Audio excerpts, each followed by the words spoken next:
கிருஷ்ணாபுரம்ங்கிற ஊரில் சேஷகோபாலன்னு ஒரு இளைஞன் இருந்தான். அவன் குருகுல வாசம் செஞ்சு படிப்பு முடிச்சுட்டு தன்னோட ஊருக்கு திரும்பி வந்தான். அவனோட தந்தைக்கு அவன் ஒரே மகன். படிப்பு முடிச்ச தன்னோட மகன் தன்னோட வயல் வேலைகளுக்கு துணையாக இருப்பான்னு அவரோட தந்தை நாராயணன் நினச்சாரு. ஆனால் சேஷகோபாலனும் ஒரு வேலையும் செய்யாமல் எப்பவுமே தன் வீட்டோட எதிரே இருக்கிற மரத்தடியில் உட்காந்து எதையோ யோசிச்சுட்டே இருந்தான். இதை பார்த்து அவனோட தந்தை நாராயணன் ஒரு நாள் தன்னோட மகன்கிட்ட, ஏன்பா நீ இப்படி வேலை செய்யாமல் வீணாக பொழுது போக்குறியே, என்னோட வேலைகளில் உதவியாக இருக்கக்கூடாதான்னு கேட்டார். அதை கேட்டுட்டு சேஷகோபாலன் சொன்னான், அப்பா, விவசாயத்தில் எவ்வளவுதான் பாடுபட்டாலும் நிறைய பணம் கிடைக்காது. எனக்கு ஒரு மாத காலம் அவகாசம் கொடுங்க. நான் பக்கத்தில் இருக்கிற பச்சை மலைக்கு போய் அங்கே இருக்கிற சித்த யோகிகளை பார்த்து அவங்களோட ஆசைகளை பெற்று வர. அதுக்கப்புறமா பாருங்களேன், நம்மளோட வீட்டில் எங்கே பார்த்தாலும் பணக்குவியலாக தான் இருக்கும்னு சொன்னான். தன்னோட மகனை குருகுலத்துக்கு அனுப்பி வச்சு படிக்க வச்சது தான் செஞ்ச பெரிய தவறுன்னு நாராயணன் நினைக்க தொடங்கினாரு. அவன் போக்கிலேயே விட்டு விடலான்னு தீர்மானிச்சாரு. அவரோட மனைவியோ இது என்ன விபரீதம் அப்படின்னு கலங்குனான். அடுத்த நாள் சேஷகோபாலன் உணவு மூட்டையை எடுத்துட்டு பச்சை மலைக்கு கிளம்பிட்டான். உச்சி வேலையப்ப அவன் காட்டில் ஒரு குளக்கரையை அடைஞ்சான். அப்போ அவன் தன்னோட சாப்பாட்டு மூட்டையை கீழே வச்சுட்டு சுத்தியும் முத்தியும் பார்த்தான். அந்த நேரத்தில் ஒரு மரத்து மேலேருந்து ஒரு குரங்கு கீழே குதிச்சுது. அது தன்னோட கையில் இருந்த புல்லாங்குழலை கீழே போட்டுட்டு அவன் கொண்டு வந்த சாப்பாட்டு மூட்டையை தூக்கிட்டு ஓடி போயிடுச்சு. எப்படியோ குரங்கு துரத்த முடியாது அப்படின்னு நினச்சிட்டு அது எரிஞ்சிட்டு போன புல்லாங்குழலை எடுத்து பார்த்தா சேஷகோபாலன். வெள்ளிப்பூன் போட்டு அது பார்க்கறக்கே ரொம்ப அழகாக இருந்துச்சு. உணவோ போயிடுச்சு, என்ன செய்யறது? குளத்தில் இறங்கி தண்ணியை குடிச்சிட்டு அவன் வயிற்று நப்பிட்டான். அவன் புல்லாங்குழலை கையில் எடுத்துட்டு கொஞ்சம் தூரம் போனான். அப்போ ஒரு முனிவர் அவனுக்கு எதிரில் வந்தார். அவரோட ஒளிமயமான தோற்றம் சேஷகோபாலனை மெய்சிலிருக்க வச்சுது. அவன் அவரோட கால்களில் விழுந்து வணங்கி எழுந்து நின்னான். அவரும் அவனை தொட்டு, மகனே, எல்லாம் எனக்கு தெரியும், நீ எதுவுமே சொல்ல வேண்டாம். இந்த பகுதியில் இருக்கிற முனிவர்களை தரிசித்து அவங்களோட ஆசைகளை பெற்று உன்னோட விருப்பங்களை நிறைவேற்றிக்கொள்ள நீ நினைக்கிற. நீ கையில் வச்சிருக்கிற புல்லாங்குழல் சாதாரணப்பட்டதில்லை, அது சக்தி வாய்ந்தது. அதை வாசிப்பவரை தவிர அதோட இசையை கேட்பவங்க உடனே மெய் மறந்து தூங்கிடுவாங்க. மனுஷங்க மட்டும் இல்லை, பறவைகள், மிருகங்கள், ராட்சசர்கள்னு எல்லா உயிரினங்களுமே தூங்கிடும். இன்னொரு விஷயத்தையும் நினைவில் வச்சுக்கோ, மனுஷனோட ஆசைக்கு எல்லையே இருக்காது. இந்த ஆசைகள் அவனோட சக்திக்கு மீறியதாக இருக்கக்கூடாது. சக்திக்கு மீறி ஆசைப்பட்டா ஏளனத்துக்கும் அவமானத்துக்கும் நீ ஆளாவ. இது உனக்கு என்னோட எச்சரிக்கையாக இருக்கட்டும் அப்படின்னு சொல்லிட்டு தன்னோட வழியிலேயே போனார். சேஷகோபாலன் முனிவர் சொன்னதை நல்லா நினைவில் கொண்டான். அவன் உடனே தன்னோட ஊருக்கு திரும்பி வந்தான். அவன் கொஞ்சம் தூரம் போனதும் ஒரு சிங்கம் கர்ஜித்துட்டு ஒரு மானை துரத்துறதை பார்த்தான். அவன் பயந்து போய் ஒரு மரத்து மேலே ஏறிட்டான். அப்போ அவனுக்கு தன்கிட்ட இருந்த புல்லாங்குழலோட நினைவு வந்துச்சு. அதை எடுத்து ஊதுனான். குழலிருந்து ஒளி கிளம்பினதுமே சிங்கமும் மானும் தரையில் படுத்து தூங்குச்சு.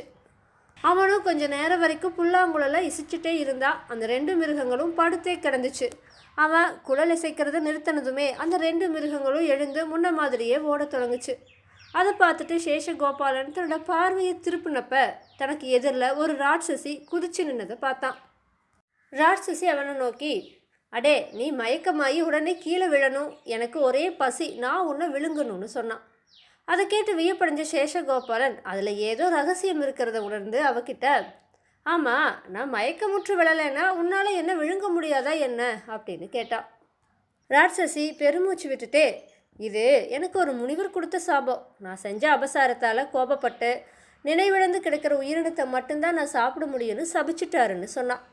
உடனே சேஷகோபாலன் தன்கிட்ட இருந்த புல்லாங்குழலை எடுத்தப்ப ராட்சசி அதை சட்டுன்னு பிடுங்கிட்டான்.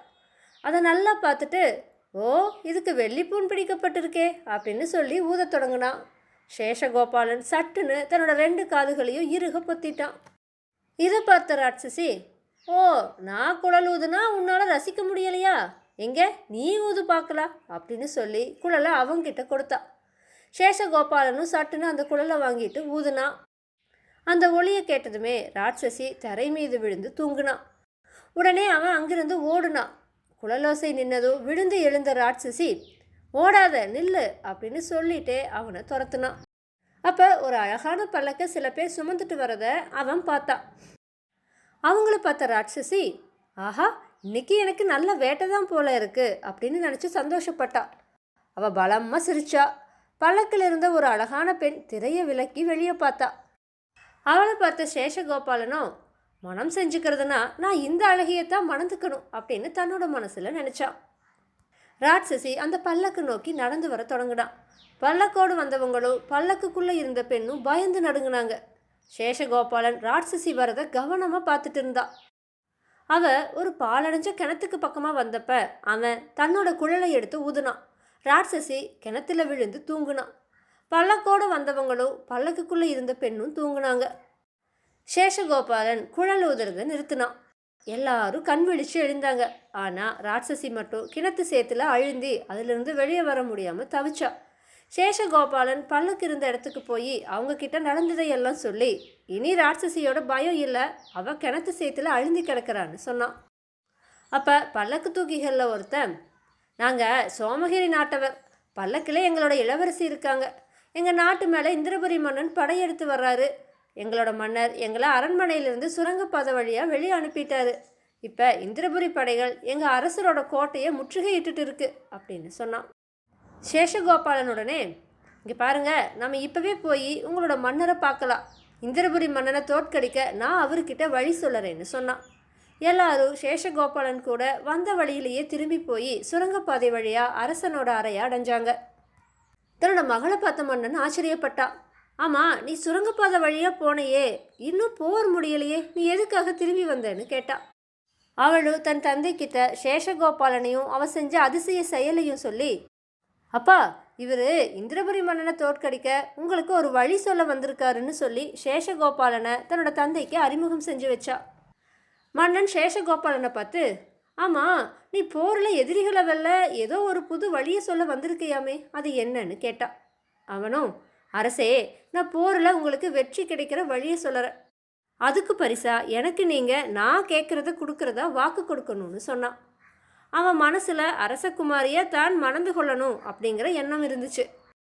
மன்னனுடனே, சேஷகோபாலா, நீ என்னோட எதிரியை வெல்ல வழி சொல்லி நான் வெற்றி பெற்றேனா, அது நீ என்னையும் என்னோட குடும்பத்தவரையும் காத்ததோடு மட்டும் இல்லாமல் இந்த நாட்டையும் காத்தேன்னு தான் ஆகுது, அதனால் நீ எதை கேட்டாலும் நான் உனக்கு கொடுப்பதா வாக்களிக்கிறேன்னு சொன்னான்.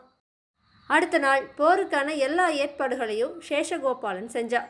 சோமகிரி வீரர்கள் எல்லாரும் அவங்கவுங்களோட காதுகளில் பஞ்சை அடைச்சிட்டாங்க. சேஷகோபாலன் ஒரு ரதத்தில் ஏறி உட்கார்ந்தான். அவன் கையில் புல்லாங்குழல் இருந்துச்சு. எல்லாரும் போர்க்களத்தை அடைஞ்சாங்க. சேஷகோபாலன் புல்லாங்குழலை ஊதுனான். அந்த ஒலியை கேட்டதுமே எதிரியோட படை முழுசும் தரையில் விழுந்து தூங்குச்சு.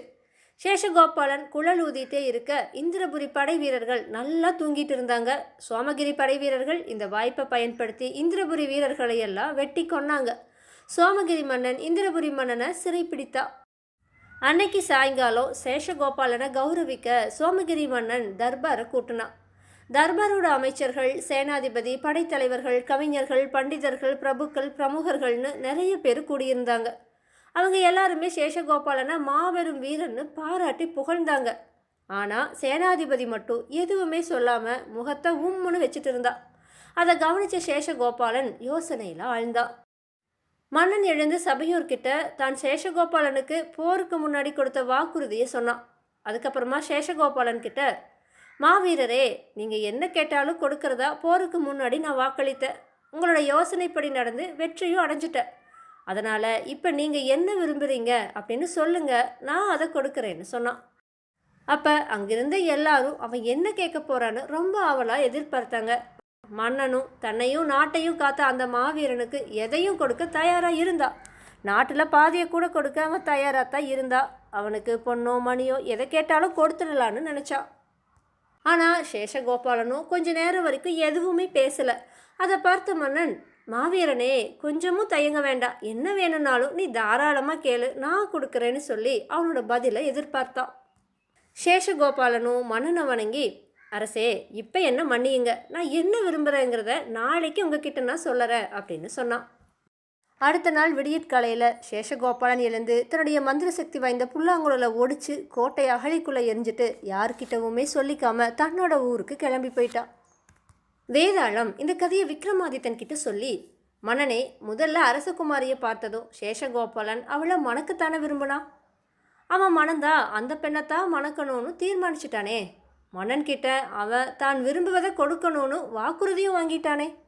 ஆனால் மன்னன் தர்பாரில் அவனோட விருப்பம் என்னன்னு கேட்டப்ப அதை மறுநாள் சொல்வதா சொல்லி அவன் மறுநாள் தன்னோட ஊருக்கு கிளம்பி போயிட்டானே. அது மட்டும் இல்லாமல் சக்தி வாய்ந்த அந்த புல்லாங்குழலையும் ஒடிச்சு எரிஞ்சிட்டானே. அவன் ஏன் அரசகுமாரியை மணந்துக்காம ஊருக்கு திரும்பி போனான்? ஏன் புல்லாங்குழலை ஒடிச்சு போட்டா? என்னுடைய இந்த கேள்விகளுக்கு சரியான பதில்கள் தெரிந்திருந்தும் நீ கூறாவிட்டால் உன்னுடைய தலை சுக்கு நூறாக வெடித்து விடும்னு சொல்லிச்சு. இதை கேட்ட விக்ரமாதித்தன் வேதாளத்துக்கிட்ட சேஷகோபாலன் காட்டில் பார்த்த முனிவர்கிட்ட புதுசாக பாடம் கற்றான். அவர் புல்லாங்குழலை பற்றி சொன்னதையும் ஒருத்தர் தன்னோட சக்திக்கு மேலே ஆசைப்படக்கூடாதுன்னு சொன்னதையும் அவன் தர்பாரில் இருந்தப்ப நினச்சி பார்த்தா. சாதாரணப்பட்டதான் மாவீரன்னு பெயர் பெறவும் அரசகுமாரியை கண்டு மன்னனுக்கு வெற்றி வாங்கி தந்ததும் மந்திர சக்தி வாய்ந்த புல்லாங்குழலால் தான் அப்படிங்கிறது அவனோட நினப்புக்கு வந்துச்சு. வெறும் மந்திர சக்தியால் மாவீரன்னு பட்டம் பெறுவது சரியல்ல அப்படிங்கிறத சேனாதிபதி பார்த்த பார்வையிலிருந்து அவன் புரிஞ்சுக்கிட்டான். அதனால் அரசகுமாரியை மணப்பதும் தன்னோட சக்திக்கு மீறியது அப்படின்னு அவன் நினச்சான். அதனால தான் அந்த குழலை ஒடிச்சு எரிஞ்சிட்டு தன்னோட ஊருக்கு போயிட்டான்னு சொன்னான். விக்ரமாதித்தனோட இந்த சரியான பதிலால் அவனுடைய மௌனம் கலைஞ்சுது. அவன் சுமந்து வந்த வேதாளம் உயர கிளம்பி போய் மறுபடியும் முருங்கை மரத்தில் ஏறிடுச்சு. தன்னோட முயற்சியில் சற்றும் மனம் தளராத விக்ரமாதித்தன் மறுபடியும் முருங்கை மரத்தில் ஏறி அதில் தொங்கிட்டு இருந்த வேதாளத்தை பிடிச்சு கீழே இறக்கி மீண்டும் நடக்க துவங்கினான்.